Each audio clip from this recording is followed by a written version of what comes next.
पवन कुमार चामलिङको लागि president rule लाउने त भारत देश त सानो देश होइन र यो संविधानले चल्ने देश हो र त्यो संविधानले एकजना मान्छेको फाइदाको लागि प्रेसिडेन्ट रुल लाउनेवाला पनि छैन।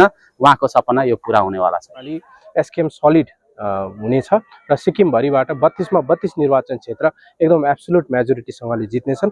यो पालि त हामीलाई यस्तो लागिरहेको छ, गाउँबाट एउटा हल्ला पनि आइरहेको छ कि यो पालि त एकदम दुईटा टिम खेल्दैछ भने चाहिँ एकपट्टि चाहिँ टिमै नभएको र हामीले चाहिँ खाली पोस्टमा चाहिँ गोल हाल्नेछौँ जस्तो सम्भावना हामीले देख्दैछौँ। र यो पालिको चुनाव त्यस्तो हाम्रो चुनौती हामीले कुनै प्रकारको देखेका छैनौँ। विपक्षीहरूको पनि सक्रियता देखेका छैनौँ। उहाँहरू अहिले विपक्षीहरू जति छन् उहाँहरू केवल जनमुखी योजनाहरूको विरोध मात्र गरिरहेका छन्। जनसमुदाय समक्ष हामी जाँदैछौँ। अहिले 2024 को इलेक्सन आइसकेको छ र हामीले पनि समीक्षा गर्ने समय आयो र हामीले गरेको काम, सरकारले गरेको कामलाई लिएर जनता समक्ष जाँदैछौँ र जुन प्रकारको अहिले जनताबाट हामीले जुन अहिले रेस्पोन्स पाउँदैछौँ त्यो अनुसारले हो भने हाम्रो सरकार 5 वर्ष सक्सेसफुली चलेको छ र सरकारले कमिटमेन्ट गरे अनुसार धेरै कामहरू पनि प्राय कामहरू हुन सक्षम बनेको छ र सम्माननीय मुख्यमन्त्री महोदयको लिडरसिपमा जुन प्रकारले सुचारू रूपमा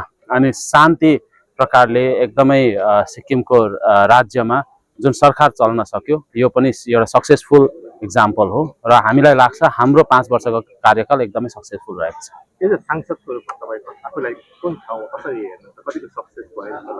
सांसदको रूपमा मैले जो जति पनि सिक्किमलाई रिप्रेजेन्ट गर्नुपर्नेछ मैले सही रूपमा रिप्रेजेन्ट गरेको छु र लिमिटेड जुन एउटा प्लेटफर्म हुन्छ, एउटा लिमिटेड जग्गा जुन हुन्छ त्यो जग्गालाई मैले अप्टिमम युटिलाइजेसन गर्ने मैले कोसिस गरेको छु र यसमा म सेटिस्फाइड छु। धेरैवटा कुराहरू सेन्ट्रल गभर्मेन्टको हातमा हुन्छ। सेन्ट्रल गभर्मेन्टको हातमा भएकोमा हामीले केवल रिप्रेजेन्ट मात्रै गर्न सक्छौँ र जुन एसडिएफले सपोर्ट गरेको बिलहरू थियो हामीले डटेर त्यसलाई हामीले अपोज गर्नसम्म पनि हामी सक्षम बन्यौँ र मलाई चाहिँ लाग्छ हामीले एज अ सरकार पनि अनि एसकेएम पार्टीको तर्फबाट सिक्किमलाई रिप्रेजेन्ट गरेर लोकसभामा पनि हामीले सक्सेसफुल्ली आफ्नो कार्यकाल पुरा गर्दैछौँ। यो पालि चुनाव नजिक छ, अब यो सेकेन्ड टर्ममा जानको लागि तपाईँहरूको कस्तो तयारी छ र कतिको कन्फिडेन्ट हुनुहुन्छ कि फेरि एसकेएमले सेकेन्ड टर्मले सरकार बनाउँछ भन्ने? हाम्रो तयारी पूर्ण रूपमा भइसकेको छ र एसकेएम पार्टीको हरेक तबकामा तपाईँको वार्ड लेभलदेखि लिएर सिइसी सम्म हामी सबै तयार छौँ र हरेक जग्गामा आज कार्यक्रमहरू पनि भइरहेको छ। जन भरोसा कार्यक्रम आज चलिरहेको छ, युवा भरोसा सम्मेलन भोलि भइरहेको छ र विभिन्न यस्ता सम्मेलनहरू पनि स्टेट लेभलमा पनि सुचारू रूपमा चलिरहेको छ। साथसाथमा प्यारललमा हामी विभिन्न ठाउँहरूमा पनि एसकेएम पार्टीको कार्यक्रम चलिरहेको छ र हामी कन्फिडेन्ट छौँ हाम्रो पार्टी प्रेसिडेन्टलाई फेरि दोस्रो टर्मको लागि हामी उहाँलाई सम्माननीय मुख्यमन्त्रीको दोस्रो टर्मको लागि हामी लिएर जाँदैछौँ। अपोजिसन कुसँग हुन्छ होला यसपालि? खै अहिलेसम्म त कोही देखेको छुइनँ मैले। अपोजिसन त अब भन्नै पर्यो भनेदेखि 25 सालसम्म सरकार बस्नेले पनि अपोजिसनको भूमिका निर्वाह गर्न सकेको जस्तो चाहिँ मलाई लागेको छैन र हेरौँ अब सिओसी लागेपछि कतै अचानक उहाँहरूको एनर्जी अलिअलि आउँछ कि, किनभने अपोजिसनमा बस्नको निम्ति चाहिँ एउटा कमिटमेन्ट चाहिन्छ है, त्यो एउटा जनताप्रतिको माया चाहिन्छ। जुन प्रकारले एसकेएमले 10 वर्षको आफ्नो 10 वर्ष अपोजिसनको रूपमा बस्न सक्यो त्यो प्रकारको एउटा कमिटमेन्ट चाहिन्छ र त्यो कमिटमेन्ट चाहिँ अहिलेको कुनै पनि अपोजिसनमा मलाई छ जस्तो लागेन। एक दुईजना साथीभाइहरू जो कहीँ पनि सक्सेस भएन, किनकि उहाँले जनताको लागि कहिले सोचेन, आफ्नो लागि मात्रै सोच्यो। त्यसले गर्दा सक्सेस हुनु नसकेकोहरू यसो भेला भएर यताउता हल्ला गर्दाखेरि त्यसलाई चाहिँ अपोजिसनको संज्ञा दिनु मिल्दैन होला। अपोजिसनको संज्ञा चाहिँ यस्तोले पाउनुपर्छ जसले चाहिँ जनताको पक्षमा बोल्छ, आफ्नो पक्षमा होइन। जब चुनाव आउँछ है एलटी सिटलाई लिएर धेरै राजनीति हुन्छ, तपाईँको कार्यकालमा पनि एलटी सिट हुन सकेन? यो विषयमा मैले बार एउटै कुरा रिपिट गरिरहेको छु, किन अन्त सत्य पनि त्यही हो। पहिला हाम्रो सम्माननीय मुख्यमन्त्री महोदय हामी जब सरकारमा आयौँ हामीले 5 वर्षमा हामीले बहुत कोसिस गऱ्यौँ, हामीले सेन्ट्रल लेभलसम्म पनि कुरा पुर्यायौँ। मैले पार्लियामेन्टमा पनि बार कुरा उठाएँ, तर त्यसको बावजुद पनि यो सेन्ट्रल सब्जेक्ट भएको कारणले गर्दाखेरि स्टेट गभर्मेन्टको लिमिटेसन्स छ। हामीले सेन्ट्रल गभर्मेन्टले यसमा इनिसिएटिभ नलिँदाखेरि स्टेट गभर्मेन्टले एक्लैले यो गर्न नसक्ने काम हो। त्यसै कारणले यो हुन सकेन, तर यसको अर्थ यो होइन कि हुँदैन भन्ने कुरा होइन। हामी अझै पनि कोसिस गरिरहेका छौँ र सेन्ट्रल गभर्मेन्टलाई आज पनि हामी अपिल गर्दैछौँ कि यो दुई समुदायलाई चाहिँ न्याय दिनुपर्छ उहाँहरूले सिट आरक्षण पाउनुपर्छ र यसको निम्ति सेन्ट्रल गभर्मेन्टले जति सक्दो डिलिमिटेसन हामीलाई गरिदिन सक्नुहुन्छ त्यति राम्रो र सेन्ट्रल गभर्मेन्टले डिलिमिटेसन गर्नु भनेको खण्डमा एसकेएम सरकार अनि सिक्किम सरकार तयार छ।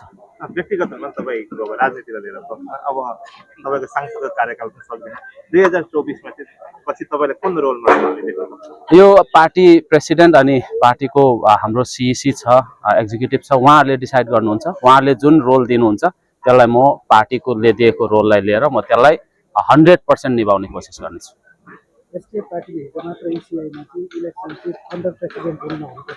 उहाँ पल्केको छ नि त प्रेसिडेन्ट रुलमा। तपाईँले इतिहास पल्टाएर हेर्नुहोस्, पहिला भण्डारी साहबसँग उहाँको 1-to-1 फाइट हुने हो भने नजित्ने हो। त्यति बेला सेन्टरले अर्को सरकार बनाउनु कर लागेकोले गर्दाखेरि त्रिपक्षीय फाइट हुँदाखेरि उहाँ अचानक निस्केको हो।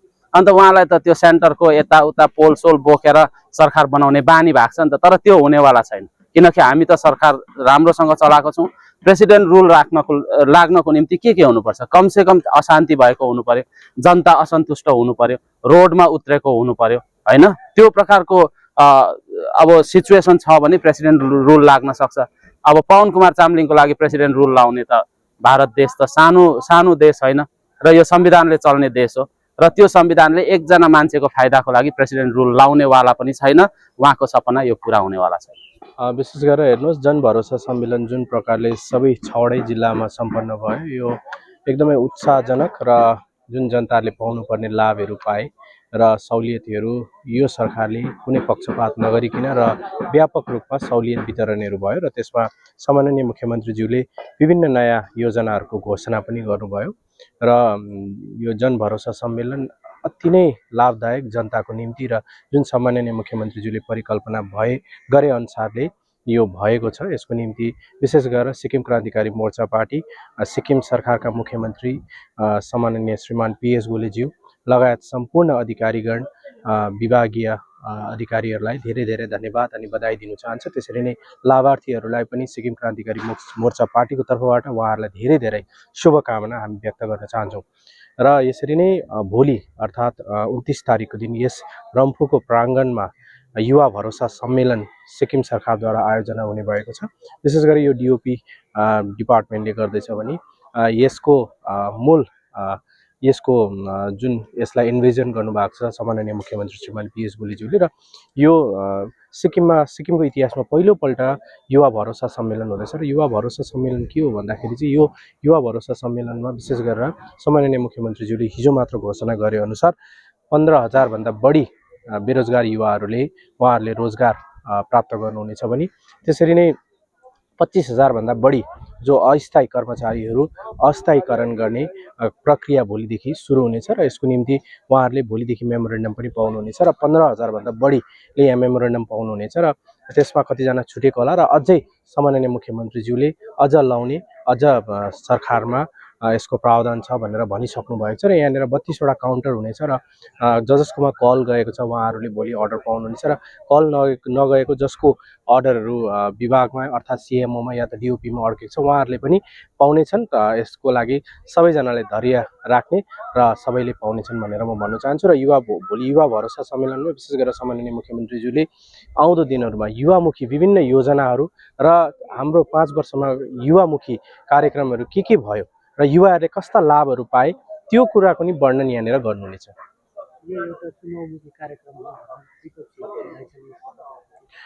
यो त विपक्षीहरूको भनाइ हो, किन भन्दाखेरि हामीले जहिले पनि 4 सालसम्म हाम्रो ट्र्याक रेकर्ड हेर्नुभयो भने यस्ता विभिन्न कार्यक्रमहरू र जब बाँड्नुपर्ने त्यसरी नै प्रमोसनहरू हामीले व्यापक रूपमा गरेका छौँ र चुनाव होस् र चुनाव नहोस् एसकेएम सरकार तथा एसकेएम सरकारका नेतृत्व श्रीमान PS गोलेज्यूले जहिले पनि जनसेवक भएर काम गर्नुभएको छ र केवल चुनावमा मात्र होइन अन्य दिनहरूमा पनि यस्ता कामहरू व्यापक रूपमा भएको छ र यो अहिले समय चुनाव पनि हो, तर चुनावभन्दा अगाडिको यो एउटा संजोग जुरेको अनुसारले यो एउटा बृहत कार्यक्रम गर्नु धेरै दिनदेखि लिएर थातीमा रहेको थियो।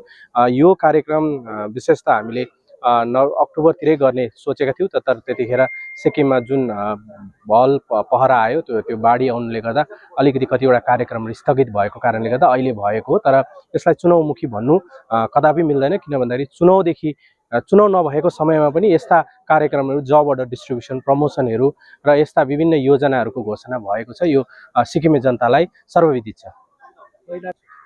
पूर्ण रूपले तयारी छ। हामी गाउँमा जाँदाखेरि, गाउँका मानिसहरूलाई भेट्दाखेरि जुन प्रकारले हामीले प्रक्रिया पाइरहेको छौँ, जुन प्रकारले उत्साह गाउँवर्गबाट हामीले पाएका छौँ, त्यो हेर्दाखेरि योपालि एसकेएम सलिड हुनेछ र सिक्किमभरिबाट 32 मा 32 निर्वाचन क्षेत्र एकदम एब्सोल्युट मेजोरिटीसँगले जित्नेछन्।